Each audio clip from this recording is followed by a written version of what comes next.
இங்க இருக்கிற வட மாவட்டத்தில் பொறுப்பெல்லாம் அவர் தான் வச்சிருக்கிறாரா? ஏன் திமுக வேற யாருக்கும் திறமை இல்லையா? இவருக்கு மட்டும் தான் திறமை இருக்குதா? என்ன திறமை இருக்குது இவருக்கு?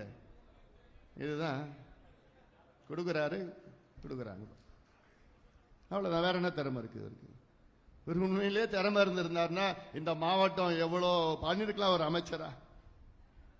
முதல்ல இந்த மாவட்டத்தை பிரிச்சு இவ்வளவு தொழிற்சாலையில கொண்டு வந்துருக்கலையா? ஒரு விமான நிலையம் வேணும் திருவண்ணாமலை மாவட்டத்தில். எவ்வளவு பக்தர்கள் வராங்க, உலகம் முழுவதும் இங்கே வராங்க. அவங்களுக்கு அடிப்படை வசதிகள் இந்த மாவட்டத்தில் இருக்கா, இந்த பகுதியில் இருக்கா, அந்த நகரத்தில் இருக்குதா? இவர் தொகுதி தானே இது, திருவண்ணாமலை தொகுதி. தமிழ்நாட்டிலே அதிக கஞ்சா விற்கிற நகரம் எந்த நகரம்? திருவண்ணாமலை நகரம். அதிக போதைப் பொருட்கள் இருக்கின்ற நகரம் திருவண்ணாமலை நகரம். இதுக்கு ஒரு அமைச்சர், கலெக்டர், எஸ்பி, காவல்துறை எல்லாம்